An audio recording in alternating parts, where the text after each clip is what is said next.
If you've been keeping an eye on the Sioux Falls real estate market and you've thought recently, wait, why does this feel different? You're definitely not imagining it. The second half of 2025 felt slower. The homes took longer to sell, buyers got even more picky, and more deals hit speed bumps. And here's what I think happened. What you see online, active listings, pending homes, price cuts, that's only half of the story. Now, if you're a move-up buyer, meaning you're trying to sell and buy in the same season of life, this matters for you even more. Because the market you're selling into and the market you're buying into don't always behave the same. My team and I have been blessed to help over 300 families in Sioux Falls buy, sell, and relocate. And what I want to do today is give you more clarity on what's really going on in the Sioux Falls real estate market and give you a sneak peek into what I think we will start to see in 2026. In the next few minutes, I'm going to go over what the Sioux Falls market did in the second half of 2025, what's happening under the surface that most people don't notice, and what economists are saying about 2026. So you can go into this new year with confidence. If you want my free 2026 Sioux Falls Market Predictions Guide, it's linked in the description below. First, let's discuss the pace of the market. Homes are definitely taking longer to sell. But longer than what exactly? I think we got really used to the inflated market of 2020 to 2022, and now we are getting back to the normal pace. Gone are the days when you listed on a Thursday and accept an offer by Sunday. I don't think we might ever see that type of market again, at least not in my lifetime. Here's the catch though. The slow pace does not affect every listing. The best homes still move quickly, but the average home is taking longer because the market is definitely more selective. That's why it can feel a little confusing as a consumer. One home will sell very quickly and another one will sit on the market. It makes people wonder what's real and what's not. The second thing is our buyers are more selective, and rightfully so. There are more options to choose from and inventory numbers are improving. People are still buying, but they're pausing more, comparing more, saying no faster if the price, condition, or location doesn't match their expectations. In the frenzy years, buyers were mentally prepared to just deal with it later. Today, buyers are much more likely to say, if I'm paying that price, it needs to feel worth it. And we're seeing that show up in everything. Inspection requests, repair asks, appraisal conversation, and even the number of times a buyer will go look at the same home before they're ready to write an offer, which it can be a lot lately. Homes that are priced right, staged well, and high demand areas are still going quickly, especially in that entry level to mid price range.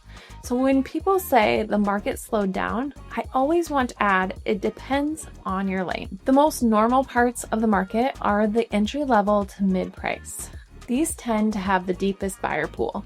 Those homes can still see strong activity when they check all of the buyer's boxes. When we're seeing more slowdown is the first-time home buyers, move-up price ranges, and luxury homes, and also unique properties.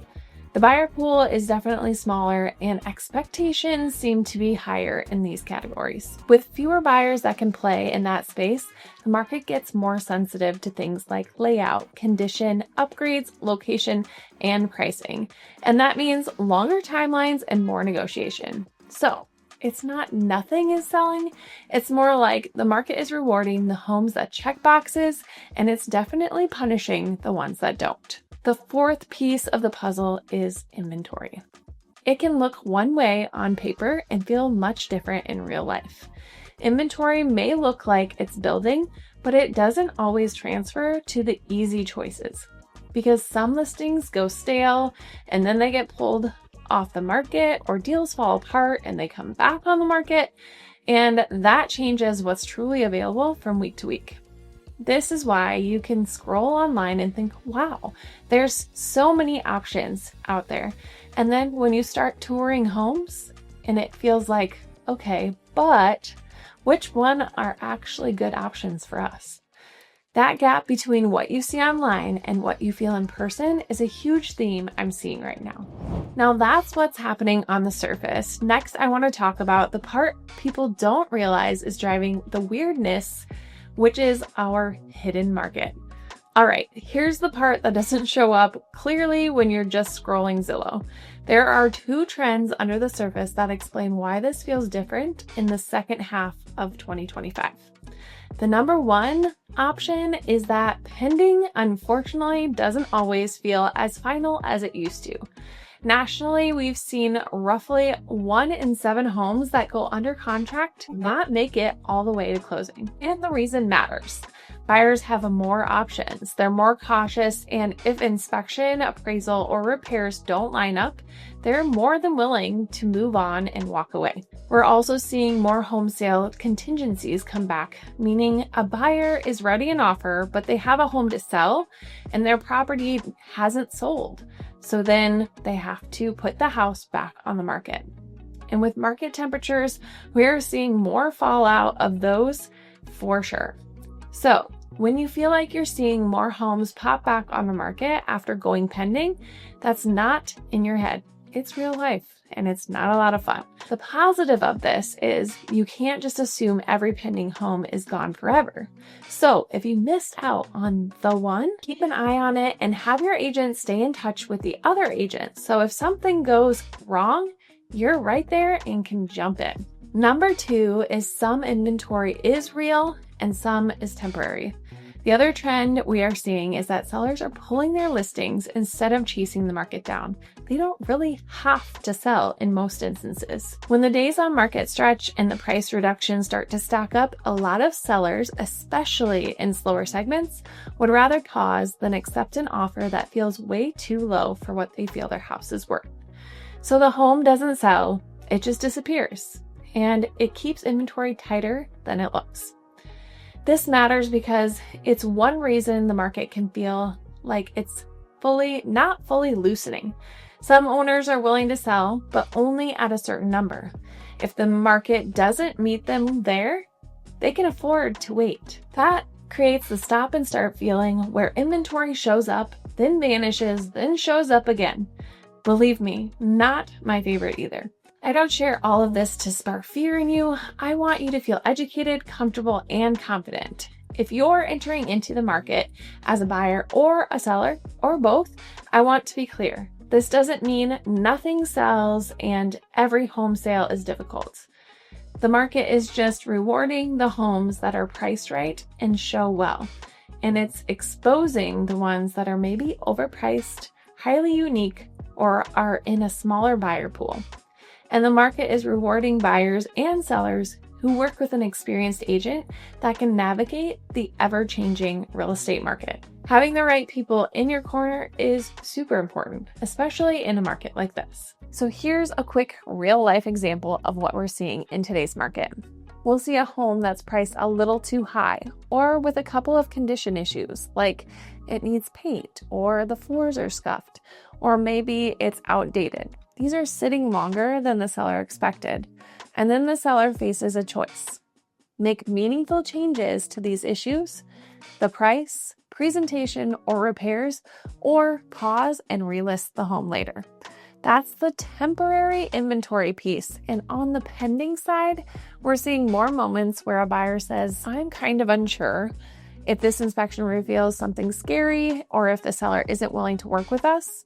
They're not automatically pushing through like they might have a couple of years ago. They're negotiating harder, and sometimes they're walking away for silly reasons. Now, let's zoom out for a second because I know the question you're really asking is, okay, so what does this mean for 2026? And I'll be honest, I think a lot of us were hoping for more of a rebound in the second half of this year. And the reality is it's been more of a slow, selective market than a bounce back. Sioux Falls doesn't copy the national market perfectly, but national forecasts act like a weather report. They help us understand the direction we're headed in. A lot of the big forecasts are basically calling for a slightly better year, not a boom year, more like a steadier pace, modest improvement, and more balance. And here's the part I want to say clearly, especially if you're a move-up buyer. If you've been in the camp of, I'm going to wait until rates drop, and you were hoping to see anything under 5.5% interest rate, I wouldn't build your entire plan around that. Could rates improve? Absolutely. But the chances of getting comfortably under 5.5% anytime soon are not something I'd bet your whole timeline on. I personally think we're going to stay right around the same interest rate, which is not what you want to hear.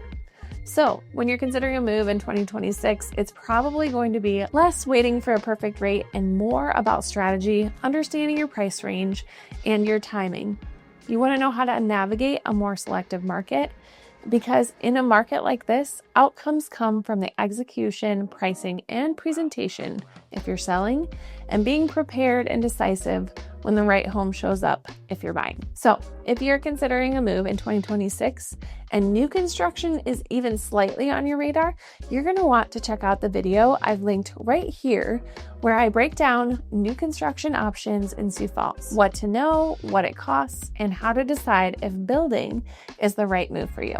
And if this video was helpful and you want to learn more about Sioux Falls and the surrounding communities, hit the like and subscribe button, and I'll see you in the next video.